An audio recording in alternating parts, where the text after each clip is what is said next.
Monochrome images have always formed a fair percentage of the images that I create. I suppose part of the reason is likely to be that I grew up with photography in a darkroom with film, and I was working quite a bit with black and white prints. But that enthusiasm for monochrome is fueled now by the massive versatility we have with digital photography.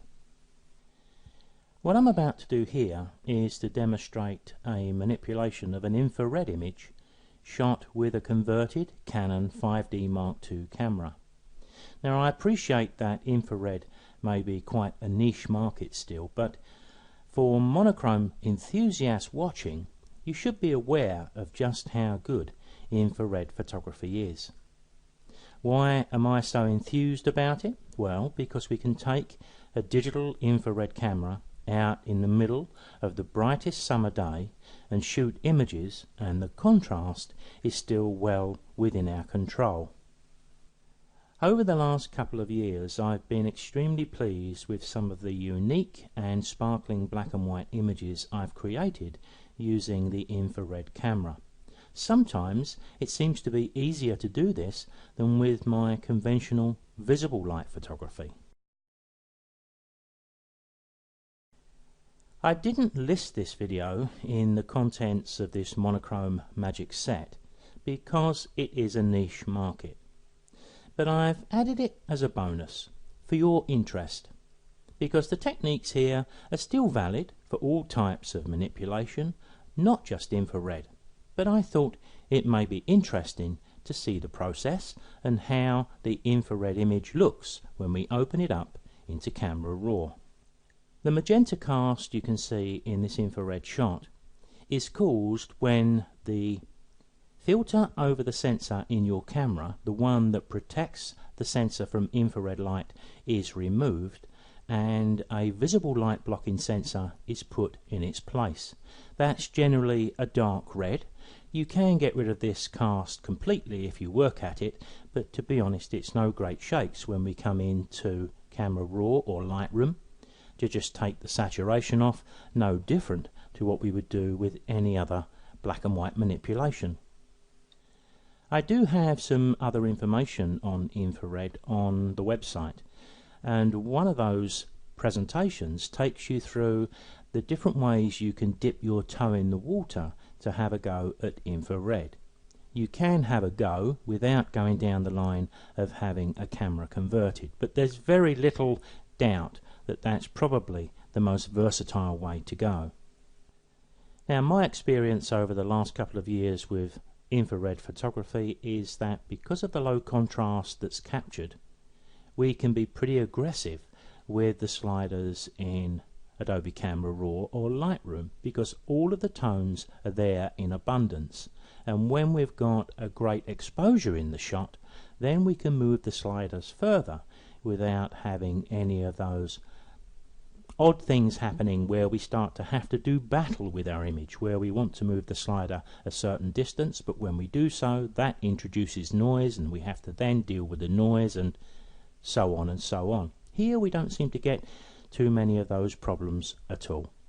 Let me demonstrate a starting point by cranking up the clarity. Now remember that this seems to hit the mid-tone contrast quite a lot, so step it up and straight away we've almost got our sparkling monochrome, but we can find one or two other things to do, I'm sure. Look at the histogram at the top of the screen. Great spread of tones from left to right and a nice high peak.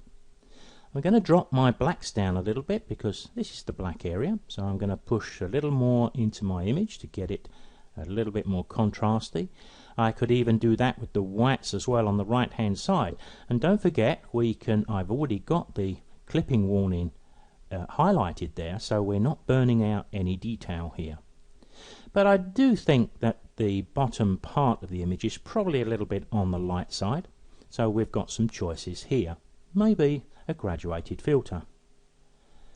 I'll pick up the graduated filter and click and drag up from the bottom. Remember, these filters will always remember the last setting, and in our case the setting is up rather than down. So I could go inside of this area here, right click and reset the local settings, touch the V key to get rid of the bounding box, and I'm just going to drop the exposure down in that area and look at the tones coming through really nicely, and I'm pretty happy with that. I may put a bit more clarity down there. That may mean I'm going to raise them a bit, but there you can see everything's coming together quite nicely. I think the next thing I would do is just take a look at the top of that sky, and I may as well try doing the same thing with another graduated filter. So I'm going to go to the top, drag down. I always forget when I turn off the bounding box, and it always surprises me when I click and drag to see the top of the image go dark, but of course if I hit the V key I can see my graduated filter. I was going to take it down at a little bit of an angle like this. Once again, right click, I'm going to reset them. It's just my way of working. Touch the V key. Then I can just see what I'm doing to take it down to the level I think is going to work for me. I think we could do with a little bit of local work, maybe a darkening around the edges here, but we've got no burnout here at all. So if we decide to darken down maybe that large area of the tree, it's going to be more personal than absolutely essential. We certainly know we're not losing any tone in that area center right. But I think I'll give it a go. I'm going to pick up my adjustment brush. I'm going to make my brush fairly big. I'm going to scroll down and just take a quick look at the flow. The flow's been set very low. It will always remember the last work you did. I think I'll leave it set low just for a moment. I've got the exposure down. I could probably drop the highlights, considering that's what I'm going to adjust a little bit here. And as I brush over this area, you may have difficulty in seeing the tones gradually going down, but going down they are. I've got a couple over here which are a little bit bright, so I'm just taking these down, and in this area. And of course we do need to have a look at the top of the windmill, just in case some of the tones are being lost. They're not. We can see detail everywhere, but if we wanted to bring a little more tone in, you can see that's not too difficult using the adjustment brush. But I think that looks pretty good. Now there is a dust mark right in the middle of the sky, so I'm going to deal with that. I'm going to pick up my healing brush, but I think I'll go to the visualize spots. Now if you look around, it's difficult to see, but we are helped a little bit here. There I can see a dust spot right in the middle there. I can see one there. I can see one there. I think there's one right on the edge. There's certainly one over on the left hand side. Looking around very carefully, I think I have them all, but it's always a good thing when we finally open the image up to have another look around the image, because sometimes we still miss the odd one.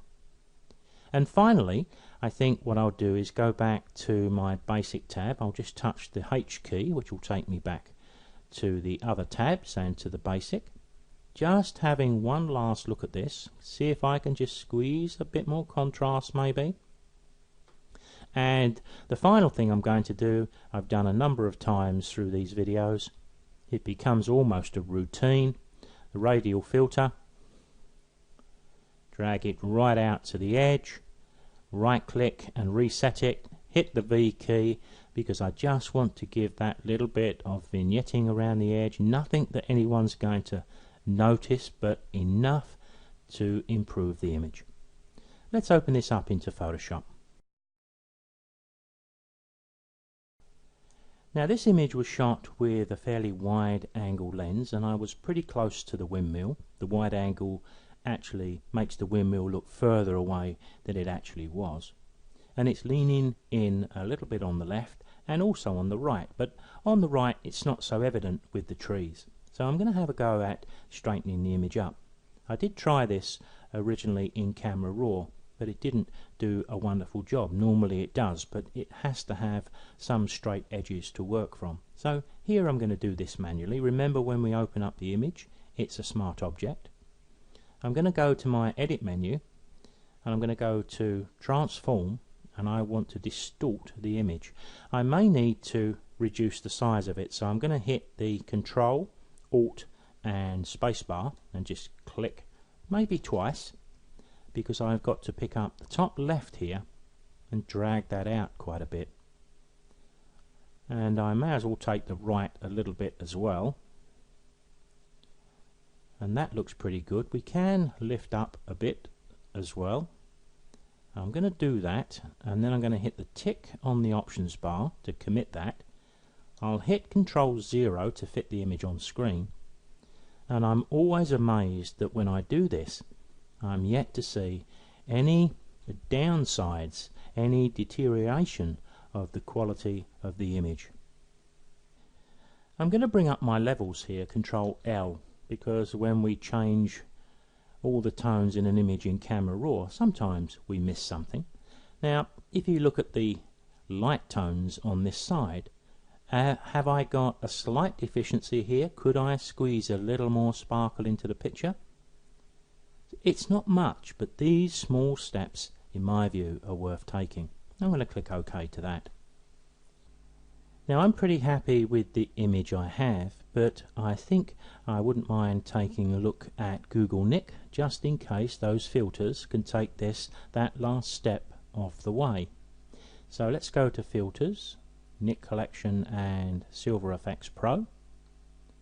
We're becoming a little bit more familiar with the screen here. A nice layout as well. I think these are good filters, and it's a shame they're not going to be supported into the future. So there's our neutral. There's the image we started with. There's that underexposed version, and to be honest, it's got some charm. I'm going to brighten this a little bit and have a look.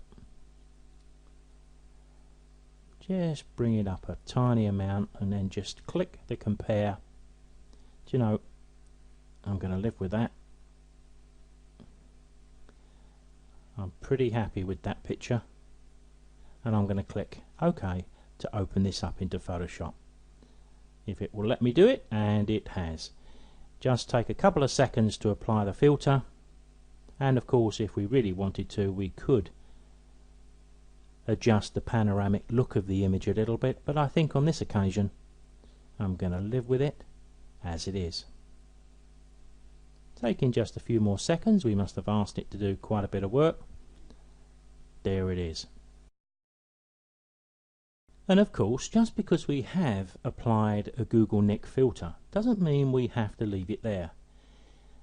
It's worth sitting back in your chair from time to time and having what I call that 2-minute time out, because it just gives us a few seconds to look around the image. We put our critical brain into gear and we look at some of the areas that may just enhance it further.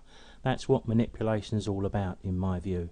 Enhancing what's good about the picture and subduing what's less than good. There's just a couple of things I'd like to try, and of course there's no risk here, because what I sometimes do, well, it's given me an extra copy here, so I've still got my original sitting beneath. But I'm going to work with this one. I'm going to hit Ctrl-J, so I've actually got a copy of my filtered image.